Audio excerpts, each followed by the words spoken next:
E Esmirna, o Senhor fala o seguinte, que haveria uma onda de 10 perseguições, uma tribulação de 10 dias. E nós vemos que isso se segue ali, através de Nero. Paulo morre decapitado nesse período de Nero. Depois vem Domiciano, Trajano, Marco Aurélio, Severo, Maximiano, Décio, Valeriano, Aureliano e Diocleciano, que são os 10 imperadores que seguiram e que correram para esse foi o sofrimento dos irmãos. Passado esse período, irmãos, veio a igreja de Pérgamo, a terceira igreja.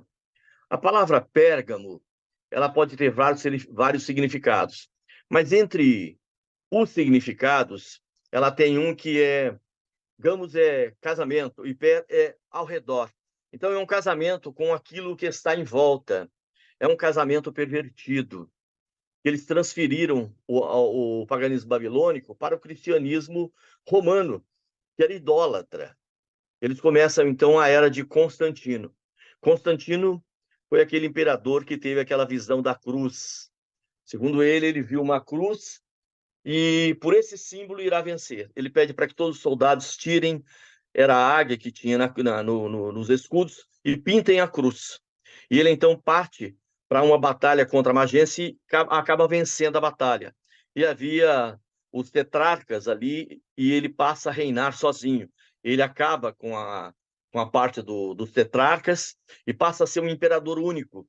E ele faz uma coisa, ele faz o Édito de Milão, e nós já vimos. O Édito de Milão diz o seguinte: todo mundo tem liberdade de culto. E depois ele faz um concílio, que é o Concílio de Nicéia, que era mostrando a divindade de Jesus, várias outras coisas. Mas vejam só, nesse período, o que acontece? A igreja que era pobre, a igreja que passava por muitas dificuldades, eles se unem a Constantino. Por quê? Porque agora nós vamos pregar o evangelho. Mas não foi assim. Foi um casamento pervertido da igreja com o Estado. Ali começa a ocorrer o paganismo novamente. Os irmãos que foram cooptados por essa situação se transformaram em bispo. Imagina uma pessoa simples virar um bispo com todo o poder, com todo o dinheiro que podia, e fazer um concílio como o de Nicéia. E eles passaram, então, a determinar como seria isso, como seria é, é, é, as regras dali para frente. Tudo isso começa ali. Então começa, dentro de Pérgamo, começa a criação dos ídolos dentro da igreja, ídolos pagão, ídolo cristão. Os fiéis sempre continuaram a existir, irmãos. Em toda a trajetória dessas igrejas, nós vemos que os fiéis sempre foram minoria, mas sempre permaneceram. Sempre foram em número reduzido, mas sempre continuaram louvando o Senhor e mantendo a bênção do Senhor viva. Então começaram a adoração a mártires, transformar em santos. Maria virou rainha do céu. As relíquias eram mais importantes, as imagens. Botaram os 7 sacramentos na igreja, quando nós sabemos que o Senhor só deixou 2, que é o batismo e a ceia. Fizeram a transubstanciação, dizendo que a carne de Cristo se transformava naquela matéria. A regeneração, o batismo faz o cristão, e nós sabemos que não é verdade, que é a conversão. A água benta, o uso do incenso, o indulto papal, que perdoava pecados, um salvo-conduto para a salvação. Aquela confissão auricular, que o camarada chegava para o padre e falava: olha, queria me rebelar contra o Papa.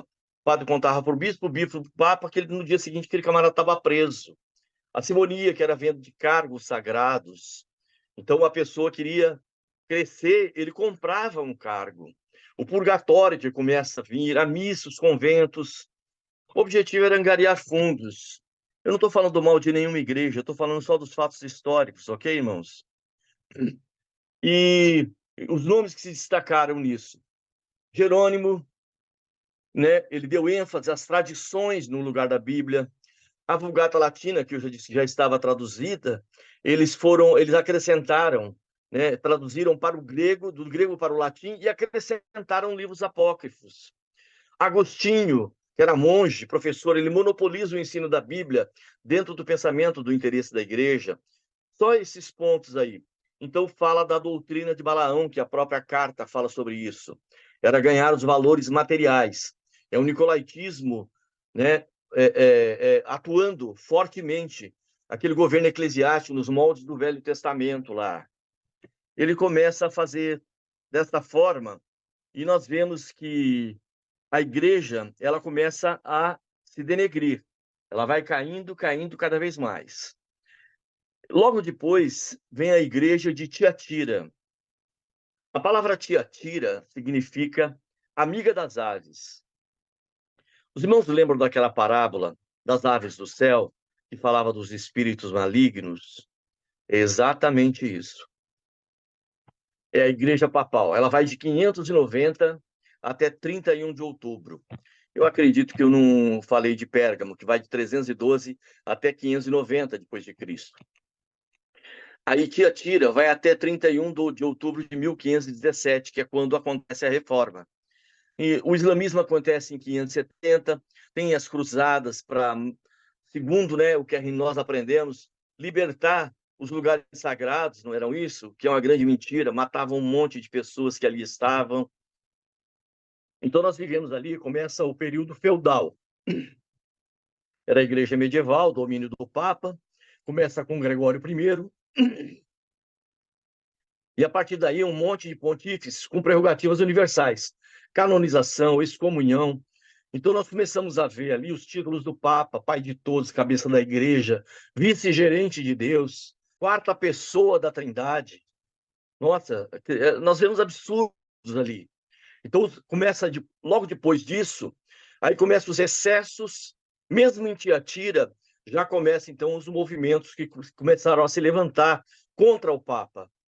E aqui começa o trabalho dos pré-reformadores. O grande cisma, na França, Filipe o Belo, na Inglaterra, Eduardo I, na Alemanha, Henrique IV, que vai apoiar lá na frente Lutero. Eles começam a se levantar para criticar a Igreja Católica e aquilo que estava acontecendo. Porque se o rei fosse excomungado, ele não podia ser mais rei. Então o rei dava muito dinheiro para ir para as igrejas na época. O rei e a igreja viviam juntos. Então, Tiatira era o material dominando o espiritual. E foi um reinado de quase 1000 anos. Foi chamado de o milênio em confronto com o milênio que virá do Senhor, o milênio da igreja, o milênio da igreja humana. Era este milênio que estava sendo feito. Nós vemos ali a figura de Tetzel, né, vendendo indulgência. Ele fala, tão depressa o dinheiro cai no cofre, depressa você chega aos céus. Ué, a salvação era no céu ou no cofre? Hoje existem grupos que fazem praticamente a mesma coisa. Jesus é o caminho, mas o pessoal cobra pedágio. Então nós vemos algumas coisas assim que são horrorosas. Logo depois vem a igreja de Sardes, que aí começa então a haver uma luz no fim do túnel. A igreja de Sardes é a igreja da Reforma Protestante do século XVI. Ela começa em 1170, vai até 1517. E aí você vê ali a queda de Constantinopla, começa ali nesse ponto, essa ruptura, a divisão da Idade Média e da Idade Moderna, renascentismo, literatura, arte, ciência. Copérnico descobre que o Sol é o centro do sistema planetário. Galileu que os movimentos de rotação e translação da Terra. Esse despertamento levou ao descobrimento da Bíblia, ao renascentismo vir junto com a descoberta da palavra, que fala ali de Lutero, aquela parábola que fala assim que um homem encontrou um tesouro escondido. Esse homem era Lutero. Dentro da igreja de Sardes, nós vemos um reformador tcheco chamado John Hus, ou Jan Hus. Jan Hus, né? Ele começou a pregar e ganhou notoriedade na sua pregação. E aí disseram para ele que se ele não se retratasse, ele morreria. E ele não se retratou. E foi levado também para a fogueira. E quando ele estava indo para a fogueira, ele disse: hoje vocês estão matando um ganso, porque Hus, na língua tcheca, era ganso. Mas daqui a 100 anos, vocês ouvirão um cisne cantar e não poderão matá-lo e nenhuma armadilha ou rede poderá segurá-lo. Ele morreu em 1415. Em 1517, 102 anos depois, Lutero afixou na Catedral de Wittenberg as suas 95 teses. E ele disse que ninguém conseguiria sobreviver, ninguém conseguiria matar Lutero. E a palavra mostra que Lutero foi esse homem que achou o tesouro, e ele morreu aos 62 anos de morte natural. Era um homem que morreu. A maior dificuldade do Papa era saber que ninguém conseguia pegar Lutero. Lutero, ele fazia tudo no convento, quando ele foi para o convento, irmãos. E todo o serviço que tinha, ele pegava mais. Não, passa isso para mim, passa isso. Ele achava que era pelo sacrifício que ele se redimiria diante de Deus. E um dia ele estava lavando as escadas e ele ouviu nitidamente o Senhor falar com ele: o justo viverá pela fé. Ele parou de lavar as escadas e disse: uai, se o justo vive pela fé, então todo o meu sacrifício é manual, é vão.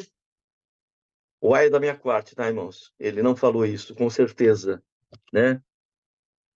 E aí, ele então começa a estudar isso daí, começa a estudar a palavra.